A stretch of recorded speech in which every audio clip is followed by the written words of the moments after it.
Olá, meu nome é Letícia Meira, sou estudante do Colégio Ana Wanda Bassara, curso técnico de enfermagem no primeiro período.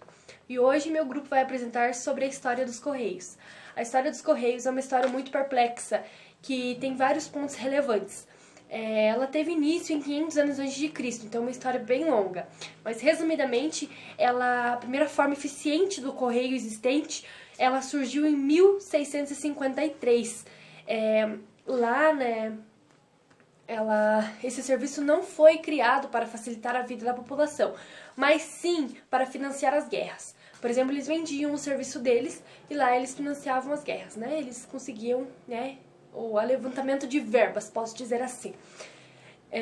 Uma distância de até 250 quilômetros era percorridos em 2 dias.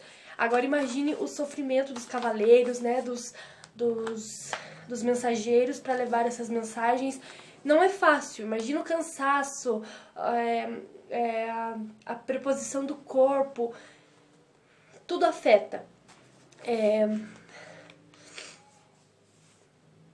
De todas as formas de correio existentes, com certeza a mais fascinante é do pombo-correio, pois esses animaizinhos tinham a capacidade de voar em 70 km por hora, e eles tinham a capacidade de memória irrefutantes, porque eles conseguiam imaginar, lembrar aonde eles passavam e por onde eles deveriam passar. Então, é como se fosse um GPS. Eles levavam as cartas, né, os bilhetes, ou num rolinho na perna, ou eles colocavam em um saquinho, assim, que eles colocavam na barriga do bichinho, e ele voava, assim, levava as correspondências. É uma história muito fascinante, né? Uma história que envolve, porque imagina um bichinho, um passarinho fazer o serviço, né, de um humano. Isso é muito legal. Mas aí tem uma história, não é tão boa assim, não. Essa história é uma passagem que teve também, né, que teve, como é que eu posso dizer, importância na história dos Correios, que foi a história de Harpagos. Ele era parente do rei Medas. Ele mandou uma mensagem para Ciro, e nessa mensagem ele escreveu, né, a sua mensagem, mas ele colocou dentro da barriga de um coelho. Eles abriram a barriga do coelho, colocaram a mensagem lá e costuraram de volta. E aí mandaram um homem, né, um dos serviços do rei Medas, a entregar esse coelho, né, ele se disfarçou de caçador e entregou o coelho para o rei Medas. Infelizmente, né, a mensagem chegou ao destinatário. Infelizmente. Depois disso, ainda na Grécia Antiga, a presença dos hemerodromos, que seriam homens que corriam durante o dia. Eles percorriam a distância de 230 quilômetros em 2 dias. Imagina, de Atenas a Esparta, eles conseguiam percorrer este caminho. Aí tem um ponto também que devo ressaltar, que é sobre os mensageiros. Os mensageiros que entregaram as cartas do faraó, dos superiores, posso dizer assim, eles deveriam ser vigiados. Porque podia ocorrer, né, de um deles ter a curiosidade de ver o que estava escrito no papel, no bilhete, né, na correspondência que eles estavam levando. A partir desse ponto que eles faziam isso, né, essa traição de abrir, né, a correspondência do outro, né, do faraó, por exemplo, eles cortavam os dedos das mãos desses mensageiros como um sinal de aviso, sabe? Tipo, se um deles vê que alguém dos mensageiros tivesse com o dedo sem o polegar, já diziam, olha, aquele lá ele é traidor. Não vamos contratar ele, não vamos chamar ele, não. Então, ele era muito julgado pela sociedade por conta disso, por conta do polegar, que era muito bem justo, muito bem visto, posso dizer assim, como se fosse uma forma de justiça daquela época. Macabra, mas servia. As cartas dos romanos é uma coisa muito interessante, porque era 2 pedaços de madeira, por exemplo, assim. Aí, numa parte da madeira, era oca. Aqui era oca, aí eles escreviam com osso ou pedaço de madeira, ou até mesmo um pedaço de pau, ferro, qualquer coisa. Eles escreviam em cima da cera e fechavam. Assim ficava como se fosse um envelope. E era enviado. Agora imagina o peso disso, né? Carregavam quantos disso a pé ou a cavalo. Isso era, né, extausitante. Imagina o peso, o cansaço dos entregadores, dos mensageiros. Tudo isso é irrelevante. Esse que eu vou.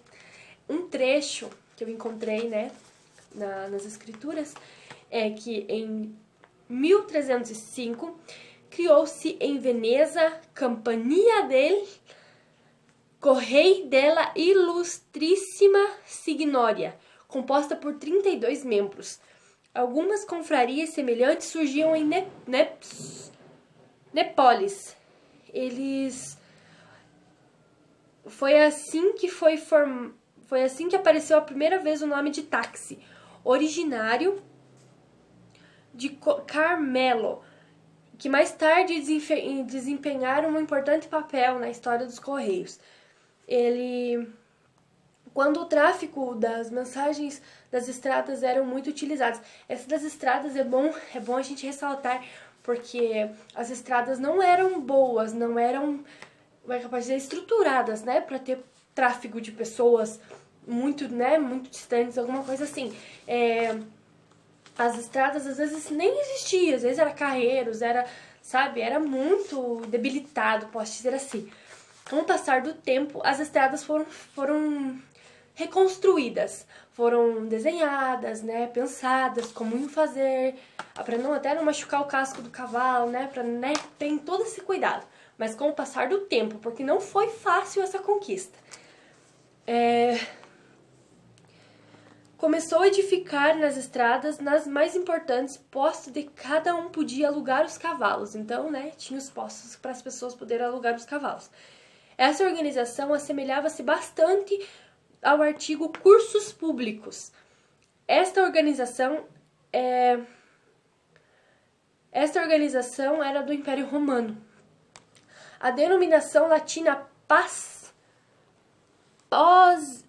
Positatio deu origem à palavra posta. A origem da palavra posta é francesa, que daí essa palavra até hoje é usada, né? Da onde veio a pasta, daí correio. Pasta, né? Daí a palavra correio é uma origem portuguesa, que foi mudando, foi criando forma até chegar aqui no Brasil, que é chamada de correio. Que é até bom relembrar, que esse é um assunto da minha outra colega, que o correio já completou 350 anos no Brasil. Imagina, isso é muito importante na história. Bom, agora um outro ponto que eu gostaria de falar é sobre o correio eletrônico. Ele deu início em 1971, perdão. Ele criado por Ray Thompson e a primeira troca de mensagens ocorreu em 1965. Um exemplo que podemos ressaltar é o e-mail, né? Que é muito utilizado hoje em dia para troca de mensagens, enviar arquivos, documentos, tudo que você precisar, o e-mail faz.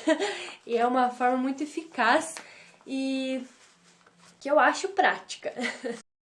Meu nome é Jacqueline de Oliveira, sou aluna do curso técnico de enfermagem no Colégio Navana Braçais, primeiro período.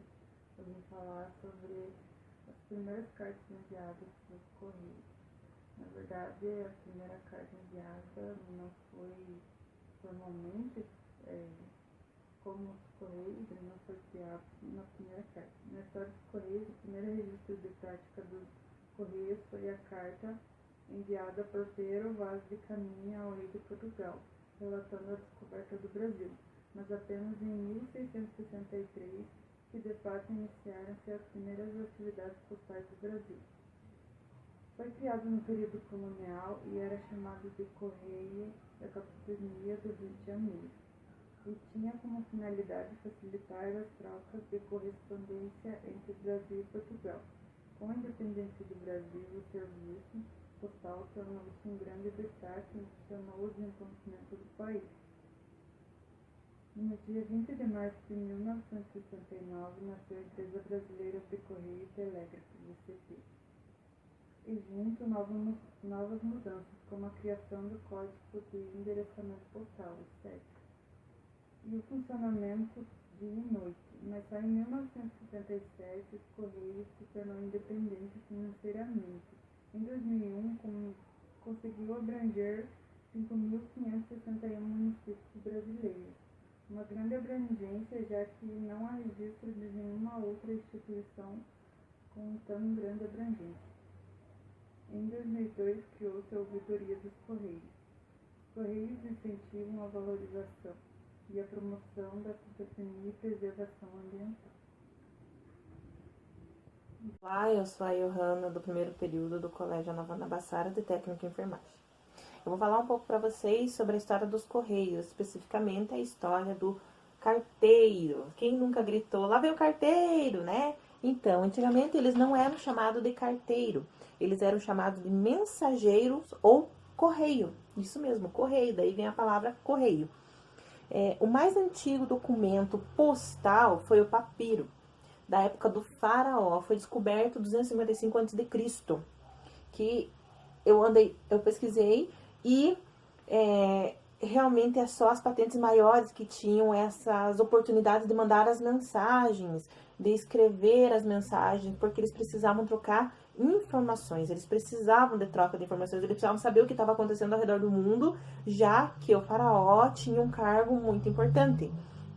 Então ele mandava os mensageiros entregar essas mensagens por um prazo de tempo, eles não podiam ter atraso nessas mensagens.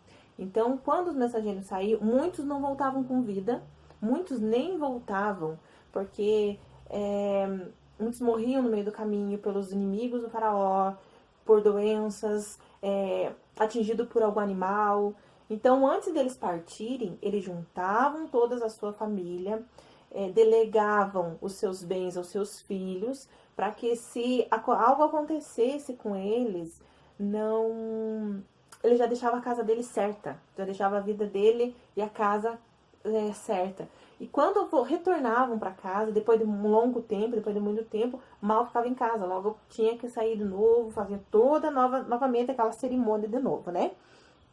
Acredita-se que os persas tenham sido os primeiros cavalheiros a serem mensageiros, a usarem os cavalos como mensageiros, porque era só a pé e depois usavam-se os cavalos.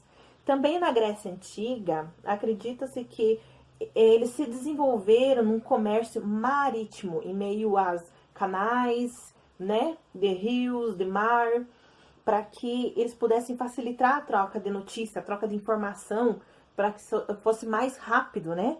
Então, muitas vezes eram transmitidas oralmente, não precisava ser nada escrito. As questões políticas e militares exigiam também a utilização de mensageiros rápidos. Então, esses mensageiros rápidos eram chamados de hemeródromos. Eles percorriam um caminho, percurso para chegar à mensagem o mais rápido possível. Teve casos que eles andaram até 230 quilômetros de distância para entregar a mensagem num curto período de tempo, porque eles realmente eram muito rápidos. As cartas feitas eram de pequenas tábuas, de madeiras, tinham ocos, alguns tinham siglas, alguns tinham... eram feitas de exigências que apenas o mensageiro que poderia levar, mas ler também a mensagem. Então, tinha todo um esquema deles lá. Muitas vezes, esses carteiros que levavam essas mensagens militares, acontecia ou eles abriam por curiosidade para decifrar e guardar para eles, ou abriam porque era necessário abrir mesmo. Eles abriam muitas vezes por conta de serem capturados por inimigos, para não revelarem as mensagens que poderiam, talvez, chegar lá. Ou morriam com eles, ou chegava lá com eles a mensagem, mas oralmente, não escrevia, não era escrita, né? Então, e os carteiros de hoje? Os carteiros de hoje, as questões, assim, é muito moderna, por um longo período de tempo, né? Muitos iam de moto, de bicicleta, muitos iam a pé, né? Hoje não, hoje é diferente. E como que chega essas correspondências a você? Quando você vai lá no centro do correio, na distribuição do correio, escreve para uma pessoa, como que chega? Muitos não sabem como acontece isso, né? Então, eu vou contar para você um pouquinho, utilizando o serviço. A empresa é uma estatal brasileira responsável pelo envio em território nacional. É tão moderno hoje que funciona como uma espécie de banco. Ela até tem um banco hoje que junto com o correio mesmo, funciona para as pessoas, para lugares que não têm acesso a bancos hoje, né? Tem muitos lugares que não têm acesso a banco, então, e realmente às vezes tem uma agência de correio, então funciona como um banco também, né? O SEDEX foi criado em 1982 para se agilizar mais rápido a entrega de um lugar para outro, porque nós estamos aqui no sul, mas lá no norte, para chegar demora dias, e o SEDEX, como foi criado para ser mais rápido, então ele adianta, às vezes, até 2, 3 dias de adiantamento até chegar lá. Por percorrer uma distância muito longe e mais rápido, né? Então, como a tua encomenda chega até você?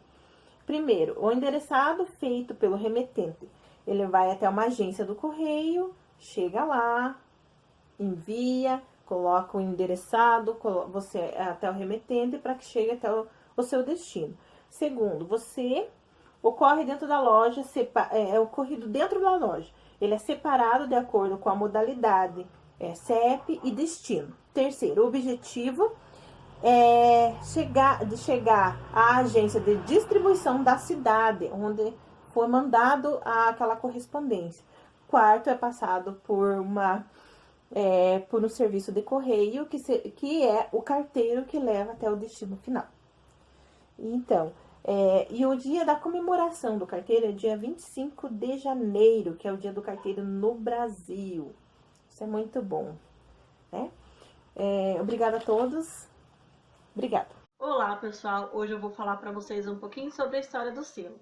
O primeiro selo reconhecido oficialmente pelos historiadores surgiu na Inglaterra no ano de 1840.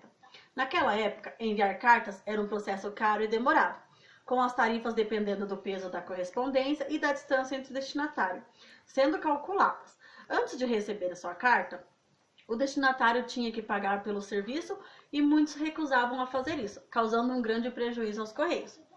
Para resolver o problema, o educador e administrador Rowland Hill elaborou uma proposta de reforma postal.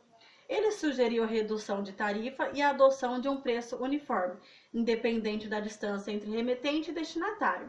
O valor também seria cobrado na hora da postagem, sendo que um pequeno papel autoadesivo colado no envelope comprovaria o pagamento. O projeto de Hill entrou em vigor em 1840, com as tarifas de 1 penny, naquela época conhecido como moeda inglesa de pequeno valor, para cada meia onça, em torno de 15 gramas, de peso de correspondência.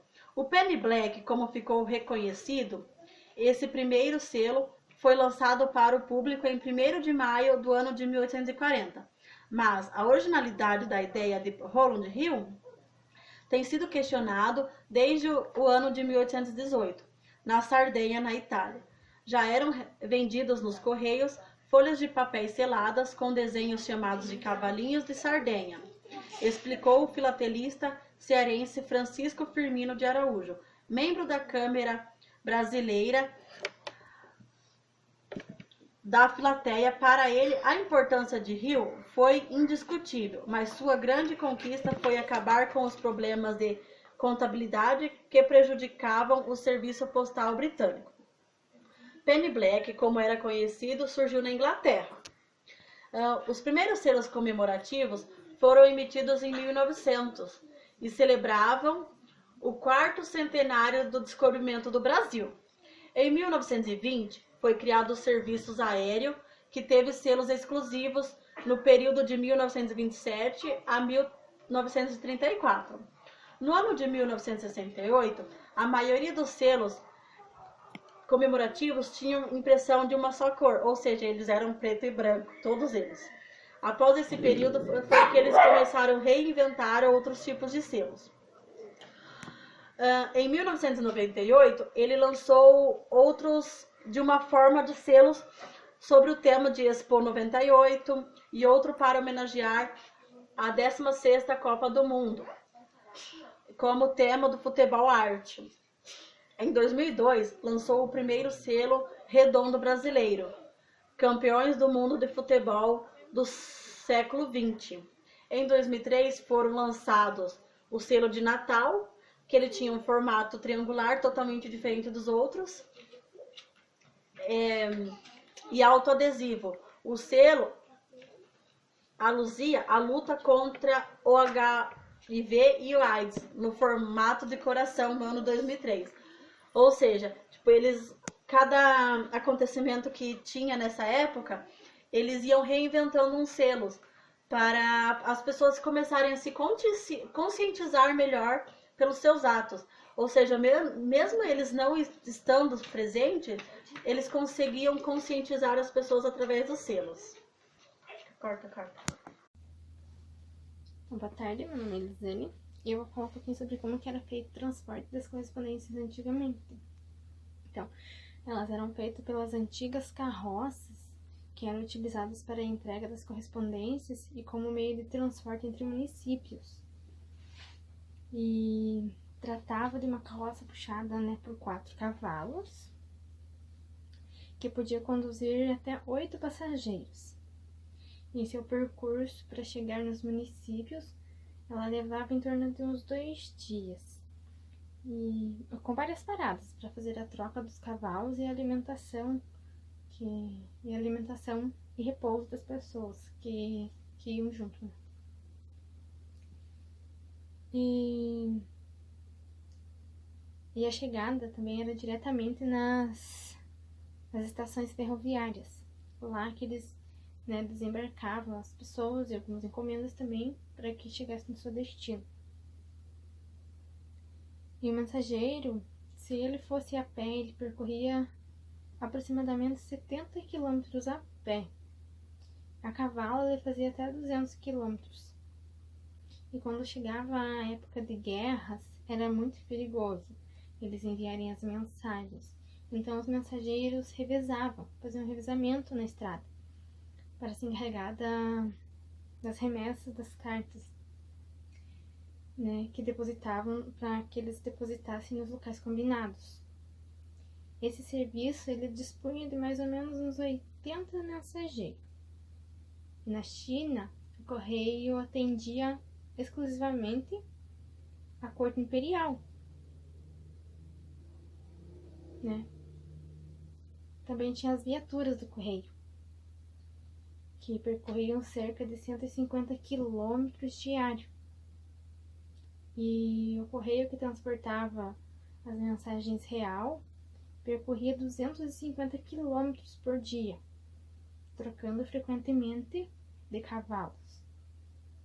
O correio do rei, eles levavam em torno de uns 8 a 10 dias para que a mensagem chegasse ao seu destino. O mensageiro, ele podia garantir, o transporte das cartas, que elas chegariam no destino combinado. E caso uma correspondência fosse aberta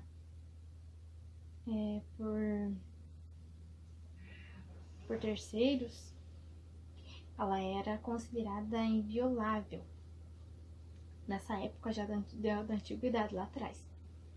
E por isso que era de extrema importância, de se tomarem muita precaução para que outras pessoas não tomassem o conhecimento da notícia que seria transmitida naquela mensagem.